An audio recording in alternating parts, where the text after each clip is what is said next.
Welcome back, everybody, to 3 Point Lines here on the Parlay. I'm your host, Luca Rosano, alongside my co host, Noor Zainab, and we are back on this Friday edition of the show. As we always do on the show, we're going to be picking against the spread for all of the NBA games tonight. We got a full slate of games. The NBA is back, it officially returned last night, and we got some pretty interesting matchups here for tonight. I'm coming in 54%, Noor's coming in 51%. We both had identical picks throughout last night. First time that's ever happened. And we both went 3 for 7. Yeah, it was just a disaster of a night. I don't really want to talk about it. So let's turn the page and focus on tonight. I like that. Let's just forget it ever happened. We can just focus on tonight. All right, let's Yeah, start let's with the first go ahead. game. We've got the Houston Rockets versus the Orlando Magic, where the Magic are favored by -4. Any thoughts here? Yeah, this is probably the worst game we're ever going to bet on this season. Like, this is horrendous. I do not advise anybody to touch tonight's game between the Magic and the Rockets because this is one that you don't know what's going to happen. This is the battle of the two bottom tier teams. This is the battle of the number one overall pick, possibly, right? The Rockets are dead Well, last in the West. Magic are dead last in the East. So I got to pick a winner tonight. I'm mhm. gonna go with the Magic. I'm gonna lay the points with them only because the Rockets have just been horrendous lately. They're second worst in net rating, worst record overall. They've lost 7 games in a row. And the Magic, they also have been on a skid. They went into the All-Star break losing 4 games in a row. But I'll give them the pass because it was against teams like the Jazz, Suns, Nuggets, and Hawks. Good Yeah. competition. But yeah, this is a game that I'm gonna just go with the Magic and hope they cover this number. And surprisingly, they've been a favorite 3 times this season. So this is gonna be their fourth time. And in those 3 times, they actually went 2-1. So I'll ride with the Magic and Cole Anthony here.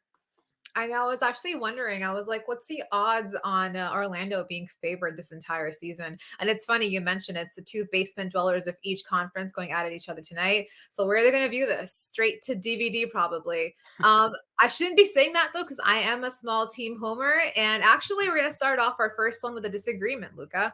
Nice. Rockets, they entered this having lost 7 straight, while the Magic have lost 4 straight. And Fultz and Wagner have been ruled out for this one already. So Magic will be down a couple extra offensive weapons. And both aren't the greatest of teams in terms of offense, defense, anything really. But I'm going to give the edge to the more healthy and younger squad in Houston here, just because they covered that spread against the Suns. And Yeah. after they did get demolished by the Clippers after that, but I think that having covered that spread against the Suns, only being having lost that by 3 points, they can maybe do it again against this Orlando team. And at some point, I think in this game, having one of the best draft picks of the year has got to pay off. Yeah. So I'm gonna side with the Rockets here. Yeah. I like that we're disagreeing here to Mhm. begin our picks. Next game. OKC, we got that game wrong last night. They lost to the Suns. I think it was by 20. They're going to be in the second night of their back to back. They're going to be taking on the Pacers. The Pacers, for as bad as they've been, they are going to be the favorites here, -6.5. It's gone down though. It started -7.5, but it's gone down. So the money is coming on OKC. Are you putting your money on OKC here? No, I'm not. I did that last night and it was No, wow. I know, I can't believe I'm saying that. I was just really wrong about them. And I thought without Chris Paul and everything and having to have this new Suns team figure out what their offense will look like without their main guy, I was like, maybe this is when OKC strikes and at least keeps it close. They didn't. It was like you mentioned, a blowout. So Yeah. having done that on a back-to-back last night, and Ludort missed that last night's game actually, and he's probably going to miss this Indiana special tonight as well. And if he was available, I would maybe take OKC to cover just because they would have extra guys helping out Shea at that point.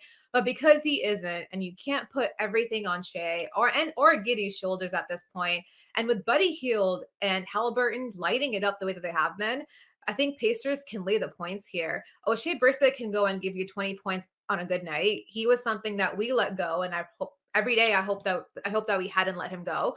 But I just think that this is a bad spot to catch this young team on a back-to-back of traveling plus a blowout and being down a player that contributes pretty big offensively. So I'm actually going to take the Pacers here.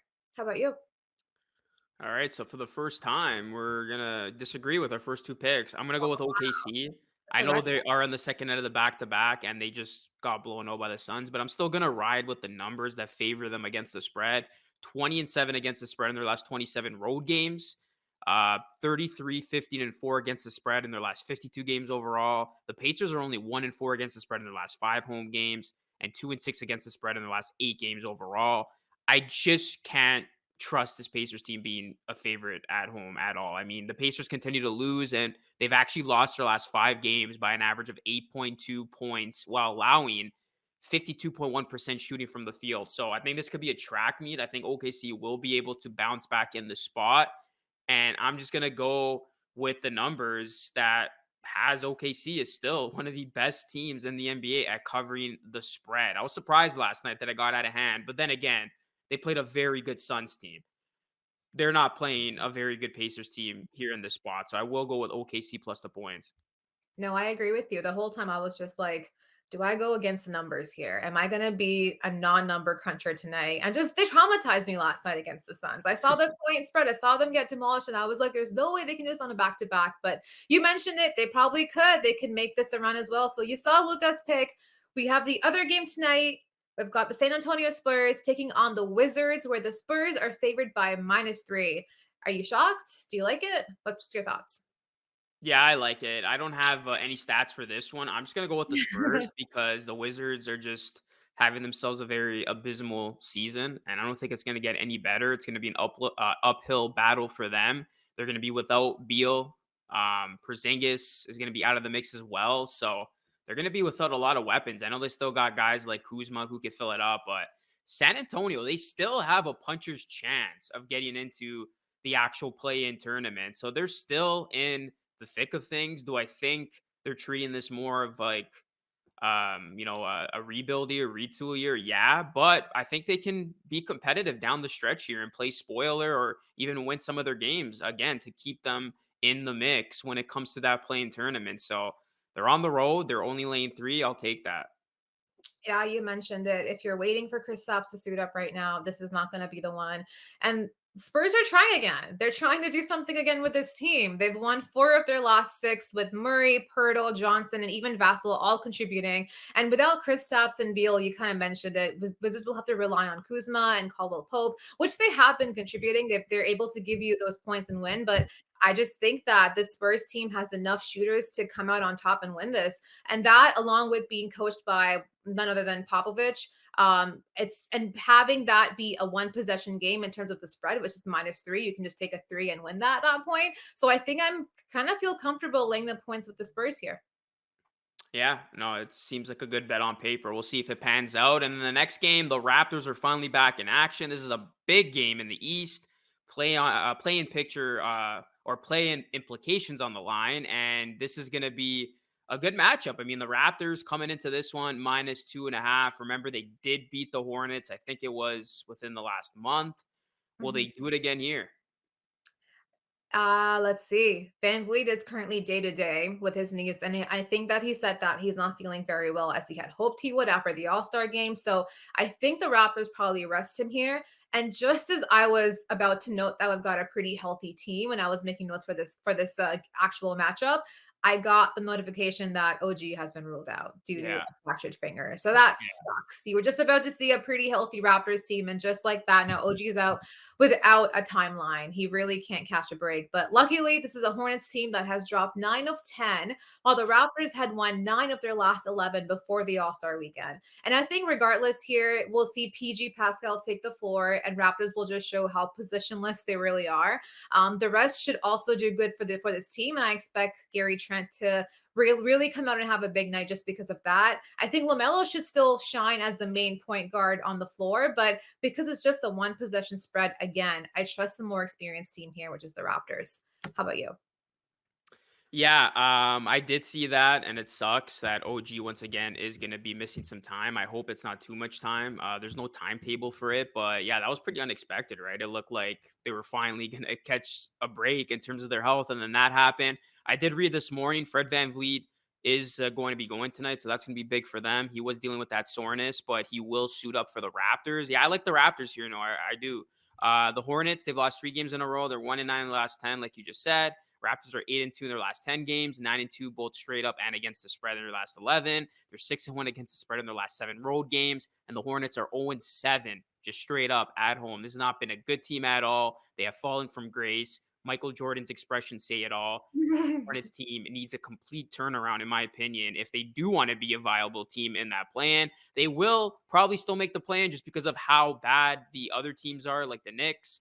But this is a team that looks to be one and done again. I mean, if they can't get it going, they did not look good at all. Last time they played the Raptors, they looked lifeless.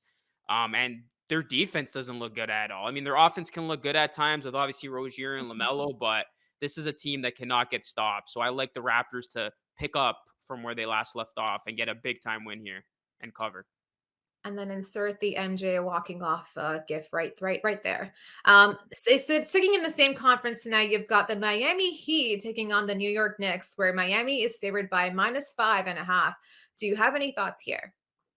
Yeah, I love the Heat in this spot. I think the Yeah. Knicks are packing it in. I really do. RJ's going to be out with an ankle injury. They've announced that Kemba Walker's not going to play for the rest of the year.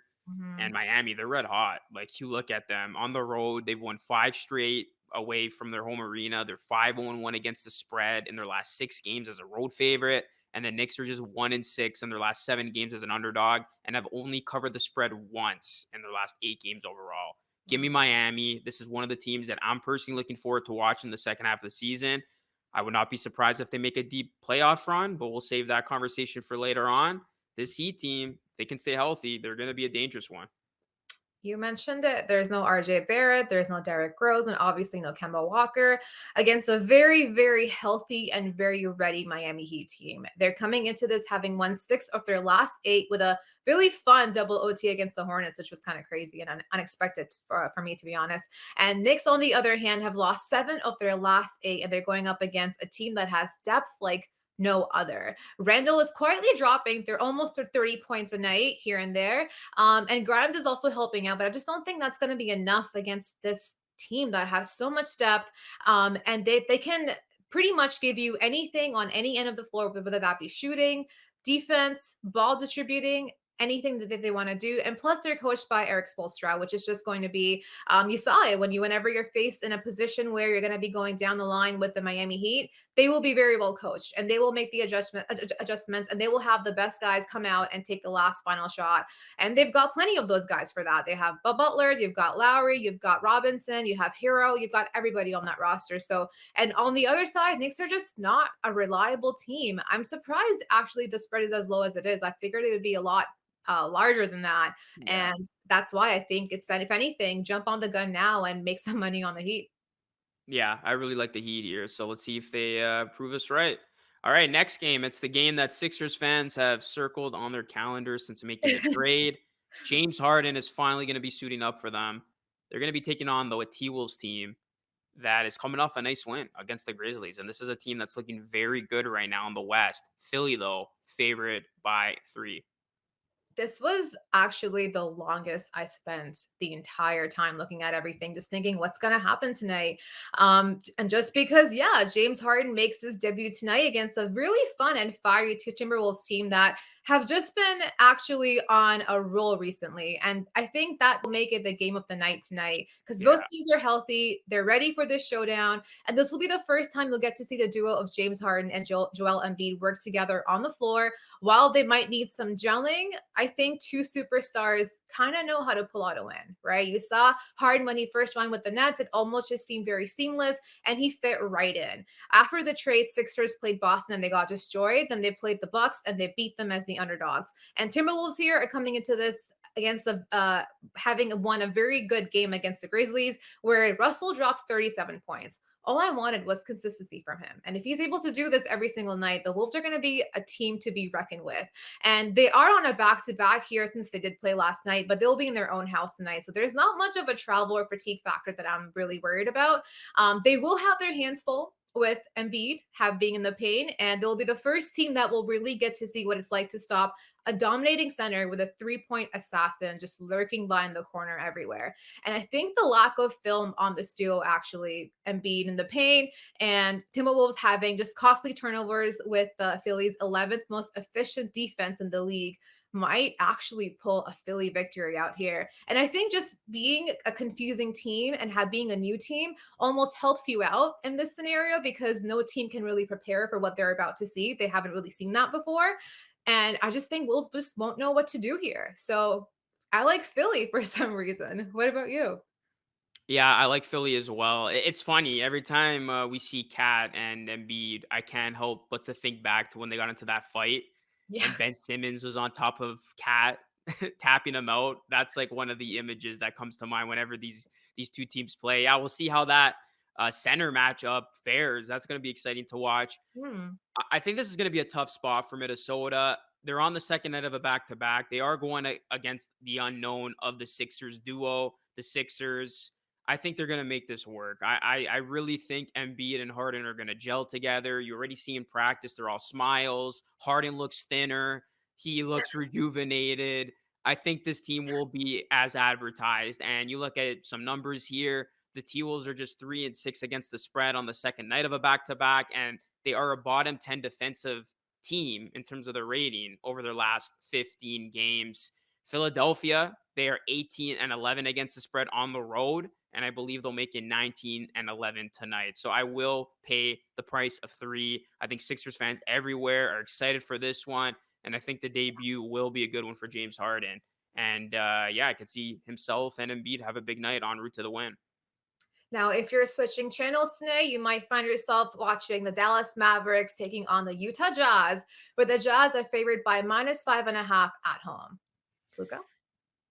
Yeah, I'm jumping on this Mavericks bandwagon in the West. I mean, they have quickly become one of my favorite teams to watch in the West, and I am rooting for Luca and company to really figure it out and finally make some sort of a playoff run. This is a fun team to watch right now. I'm going to be taking the points with them. Dallas, they're coming into this one red hot. They've won 19 of its last 26 games. They're holding opponents to 100.5 points per game, which is one of the best defenses since the new year. And the Mavs, they have that firepower with Luca Doncic. We're seeing this guy immerse himself into the MVP conversation. His last 5 games have been incredible. He's coming off a 49-point outing against the Pelicans. Dallas is 72 against the spread in their last 9 games as an underdog. And the Jazz are a very suspect 7-19-1 against the spread in 27 contests against teams with winning records. So I think this is going to be a fun game. This is a potential playoff preview in the first round because if the season ended today, these two teams would meet. Right now, the Jazz are fourth, the Mavericks are fifth. I think Luca and Dallas are going to keep it going. I think they find a way to keep this one close. I would not be surprised if they upset the Jazz too here. Yeah, I think if it wasn't for the debut of James Harden tonight, this might have been the game of the night on its own. Mavericks are on fire right now. They've won 6 of their last 7, and they've won 3 on the road. So they're a really good road team right now as well. They don't really back down from anything. And like you mentioned it, Luca doesn't care where he is, doesn't care who he's playing. He will be playing Luca style of basketball wherever he goes. Everyone was questioning Mavericks and their decisions when they hit the trade deadline, when they got rid of Kristaps for getting Dinwiddie back. And we wondered what that roster would look like, but it's been working out for them. While the Jazz play one of the best defense in the league, I see them having a hard time trying to stop Luca or Dinwiddie and the rest of the Mavericks team. They've been shooting 47% and 43% from the three. And while doing that, you've already mentioned it, they play really, really well defense, holding their opponents to 1 of 5 points per game. And if there's anyone that can silence a crowd on a night out against a different team, that's Luca. So I'm not sure who wins this one, but I think it'll be a closer one, and that's why I like the Mavericks here. All right, next game we got Pelicans taking on the Suns. The Suns are 7-point favorites. The Suns heard about Chris Paul and went into next man up mode as they have been doing all season long. Granted, their last game was against OKC, but we've established many times on here how good OKC is. And when it comes to keeping games close as well as covering the spread. And I think again tonight, Suns will show why they're the best team pretty much in the league. Pelicans are going through internal struggles with Zion, and not to say that will show face on the court right now, but I think it just portrays a very well put together team versus the team that's going through it. And I think with Book, Bridges, Aiton, you have a squad and they can take on this JV squad pretty well. So I'm going to take the Suns here. How about you? Yeah, I'm not betting against the Suns anymore. They've proven that they can win and obviously blow out teams with Chris Paul, and they did that last night. And they're taking on a Pelicans team that has not been playing good at all lately. They're struggling on the road, 10-19. A lot of off the court issues as well with Zion Williamson not being a good teammate apparently. And the Suns, yeah, they're covering these numbers. They have covered the spread in 2 of their last 4 games. And I know this is the second night of a back to back, but they're at home. This is the best team record wise in all of basketball. And I don't think missing Chris Paul is, I guess, not going to affect them too much as I thought it would. I mean, so far it's been so good for them, and I think they're going to keep it going here. So I'll lay the touchdown spread here with Phoenix. I think they blow out the Pelicans. I don't trust the Pelicans in this spot. No, I think we've learned our lesson with the Suns now. We just, if you see the Suns, it's easy money, guys. Just take it Yeah, at this point. take them. Let's stick to the Western Conference. I've got another game of the night. Quite a lot of good games this Friday night. Thanks a lot, Adam Silver. You've got the Clippers taking on the Lakers, where the Lakers are favored by -1.5. What do you think, Luca? Yeah, no Anthony Davis. LeBron's going to be there with Russ, and they are expecting to get back Melo. Are the Lakers? I just want to know what the chemistry is like with this Lakers team, and how is Russell Westbrook thinking, or what is he thinking at this point, knowing now that LeBron wanted him traded at the deadline. I think their chemistry, their continuity is at an all-time low, but in this spot, I will take the Lakers because they've had a ton of time off, and LeBron James knows this is the time of the season that he has to get this group going. You got to turn it up. The playoffs are coming. You want to get out of that plane, or try to get out of that plane. Business is going to pick up for this Lakers team, I think. I mean, this is their opportunity to start their second half of the season on the right foot. They should be able to beat a Clippers team that has been missing their stars for the entire year, but they have been a very, very safe bet. But I don't know what it is. I just like the Lakers and LeBron having all this time off. He's coming off good vibes, being in Cleveland, being around MJ. I think he will show up in this spot, and this Lakers team will pull out a win, but it's going to be a close one. And the Lakers got to get some revenge over the Clippers after what the Clippers did to them last game when, Reggie Jackson went on to win the game, or went on to hit the game winner en route to that win. So yeah, I like the Lakers here surprisingly. I will lay the 1.5 with them. I think LeBron and company find a way to get it done. Would you change your mind if I told you that LeBron might be questionable right now? I think it'll go still. Questionable Oh, usually nice. means they do play, but yeah, I'll probably still go with that. I mean, if he doesn't play at all, yeah, I'm very much second guessing that pick, but I'll still go with it if it's just questionable. So we're gonna end this show off with a disagreement again. So guys, take a shot. I don't know, this never happens ever, but I'm actually gonna take LeBron as out for this one, and I think AD's already out, so that pretty much just leaves you Russell Westbrook. And I just like, I'm not gonna bet on Russell Westbrook. That's not gonna happen against this nitty gritty like Clippers team that just they have a next man up mentality that no other team has had this year. We continuously counted them out, but they just showed us time and time again that they don't need to have their superstars there, and they can pretty much win the game or keep it close against anyone that's out there. And Terrence Mann, Reggie Jackson, and even Marcus Morris Jr. has been lighting it up offensively. And we already know the Clippers live and die by their defense. I just think that Ty Lue deserves some credit here for being able to keep his team intact and to be still on pace to compete despite injuries. And on the other side, rumors are that they want to trade the best player in the world after an abysmal record. So I'm just going to go with a team that's, again, got it figured out. It seems more gelled, more put together, has had tough runs on their side, but came out on top. Whereas the Lakers just have not had that for me at all, despite having guys like AD, LeBron, and Westbrook. The Clippers out on top. So I'm going to take the Clippers here. Yeah, it might prove to be a good pick. I don't know what I'm thinking taking the Lakers, but we'll see. At least it makes for some good contrast here. But that will conclude our show and our picks. Let us know if you agree or disagree with them. Let us know what your best bets are for tonight. You can catch this podcast wherever you get your favorite podcast. Make sure you follow us across all social media platforms. Noor and I come at you every single Monday through Friday with our NBA picks against the spread. We have a lot of different picks tonight. We'll see how that goes. And we'll be back on Monday to recap and pick some more games in the NBA. This is 3 Point Lines here on the Parlay. Thank you so much for watching, and we'll catch you all again on Monday.